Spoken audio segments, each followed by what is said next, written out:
ओम श्री गुरुचरण कमलेभ्यो नमः। ओम श्री गुरुचरण कमलेभ्यो नमः। ओम श्री गुरुचरण कमलेभ्यो नमः। हरि ओम नमो भगवते वासुदेवाय। हरि ओम नमो भगवते वासुदेवाय। हरि ओम नमो भगवते वासुदेवाय। बंधुओं, पिछली वीडियो में हमने श्रवण किया था कि किस प्रकार रैदास जी ने सांवरे की कृपा प्राप्त की और मीरा जी को भक्ति के रंग में रंग दिया।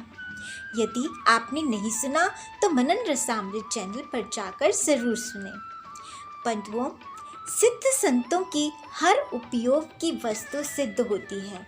आप लोगों ने टीवी सीरियल में देखा होगा कि तपस्वियों के पास एक कमंडल रहता है और उसमें एक तप के चाप से अभिमंत्रित जल से वो किसी की भी पीड़ा हर सकते हैं और नकारात्मक ऊर्जा का नाश कर सकते हैं। ऐसे ही जो प्रेमी भक्त होते हैं, जिनके हृदय में सदैव नाम जाप चिंतन मनन चलता रहता है, जो क्षण भर के लिए भी सांवरे की सोच से अलग नहीं होते, उनके श्वास में नाम जाप चलता है, जिससे उनके संपर्क में आने वाली वस्तु भी उस नाम जाप से प्रभावित होने लगती है। जनाबाई विट्ठल विट्ठल का जाप करती थी और उपले थपा करती थीं, तो उनके थापे हुए उपलों में से भी विट्ठल की आवाज़ आती थी।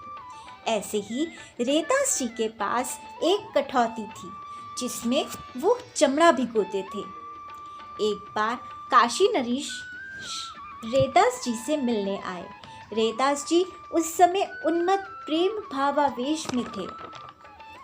उन्होंने राजा को उसी कटौती का जल दे दिया चरणामृत कहकर, लेकिन राजा ने संकोच किया पीने में और उसे पीने की बजाय अपने हाथ में ढका लिया, अपनी बाह में ढका लिया। राजा के कपड़ों पर अमृत गिरने से दाग लग गया। वही दाग धोबी ने साफ करना चाहा, लेकिन साफ नहीं हुआ। फिर धोबी ने उसे मुंह से साफ करने की कोशिश की। दाग का रस जैसे ही धोबी के मुंह में गया, धोबी तो सांवरे के प्रेम में उन्मत्त हो गया।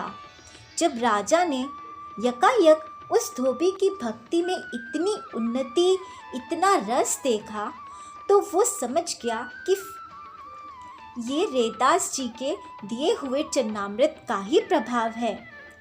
वो फिर रैदास जी के पास अमृत लेने पहुंचा, लेकिन अब रैदास जी ने कहा कि तब चरणामृत था, लेकिन राजा अब तो ये सचमुच चमड़े का जल ही है। यानी उस समय श्री रैदास जी सांवरे से भावावेश में जुड़े हुए थे और उस समय मामूली लोगों को वो कटौती चमड़े का जल लग रही थी, लेकिन भावावेश में श्री रैदास जी भगवान के पास थे। उनका अभिषेक कर, उनके चरणों का अभिषेक कर वो चरणों का अमृत राजा को दे रहे थे। लेकिन ये हम जैसे साधारण लोग नहीं समझ सकते, राजा भी नहीं समझा। ऐसे ही एक बार गोरखनाथ जी रैदास जी से मिलने आए। प्यास लगने पर रैदास जी ने कठौती का ही जल उन्हें दे दिया। अब गोरखनाथ जी ने भी नहीं पिया, लेकिन कबीरदास जी की बेटी कमाली, उसने जल पी लिया। विवाह के बाद कमाली ससुराल गई और गोरखनाथ जी घूमते घूमते कमाली के ससुराल पहुंच गए। तब कमाली ने गोरखनाथ जी के कहने पर उनकी खप्पर, जो कभी भी भरती नहीं थी, उसे एक चम्मच चावल से भर कर दिखा दिया। गोरखनाथ जी बड़े हैरान हुए और उन्होंने इस सिद्धि का रहस्य पूछा। तब कमाली ने बताया कि गोरखनाथ जी, जिस रैदास जी के कटौती के जल को आप छोड़ आए थे, वही जल मैंने पी लिया था। गोरखनाथ जी को अपनी भूल का एहसास हुआ और वो फिर से रैदास जी के पास कटौती का जल पीने आए। लेकिन अब रैदास जी ने उनसे कहा, प्याते थे तब पिया नहीं, जिन पिया पिया को जान लिया। भूला जोगी फिरे दीवाना, वह पानी तो मुल्तान गया। मुल्तान यानी कि कमाली का ससुराल। कमाली की शादी मुल्तान में हुई थी। तो रैदास जी ने कहा कि जब पिला रहा था तुम्हें तो तुमने पिया नहीं, और जिसने पिया उसने पिया को जान लिया, यानी सांवरे को जान लिया। और तुम जोगी बनकर इधर उधर घूमते रहे, लेकिन वो पानी तो मुल्तान में गया, यानी कमाली जी के पास चला गया। तो इस प्रकार जब संत सिद्ध सांवरे से जुड़े हुए होते हैं, भावावेश में होते हैं, ये उसका भाव का प्रभाव होता है जो उनके आसपास की वस्तुओं और व्यक्तियों पर पड़ता है।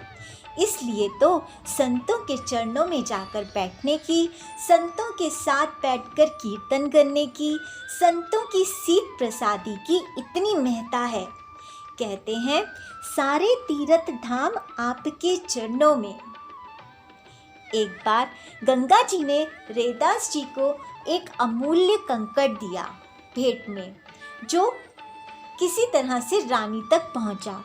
रानी ने राजा को ऐसा ही एक और कंकड़ बनाने को कहा, लेकिन किसी भी कारीगर से वैसा कंकड़ नहीं बना।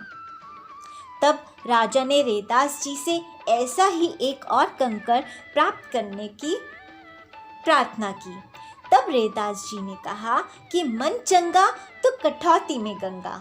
ऐसा कहकर रैदास जी ने गंगा जी से प्रार्थना की और गंगा जी प्रकट हो गईं। कठौती में एक दिव्य हस्त निकला और रैदास जी को वैसा ही कंकड़ भेंट कर फिर से लुप्त हो गया। तो इस तरह से है रैदास जी के चमड़े भिगोने वाली कठौती की महिमा। श्री मीरा जी अपने गुरु रैदास जी के बारे में कहती हैं, मीरा सतगुरु देव की करे वंदना आस, चित चेतन आत्म महा धन्य भगत रैदास। नहीं मैं पीहर सासरे नहीं पिया के पास, मीरा को बिहारी मिले गुरु मिले रैदास। गुरु मिले आ रैदास जी दीनी ज्ञान की कुटकी, रैदास संत मिले मोही सतगुरु तीनहा सूरत सही दानी। तो इस प्रकार मीरा जी ने अपने कई पदों में रैदास जी को वर्णित किया है। आज के लिए इतना ही, फिर एक नए प्यारे से चरित्र के साथ मिलेंगे। तब तक आप श्रीमद् भागवत जी का पाठ पढ़ते रहिए। मेरे चैनल पे जाकर भक्तमाल जी के और सुंदर चरित्रों को बार बार सुनिए और बार बार मनन कीजिए और नाम जाप करते रहिए। हरिओम नमो भगवते वासुदेवाय, हरिओम नमो भगवते वासुदेवाय, हरिओम नमो भगवते वासुदेवाय। जय बिहारी जी की। कृपया मनन रसामृत को सब्सक्राइब करना और शेयर करना ना भूलें। शुक्रिया।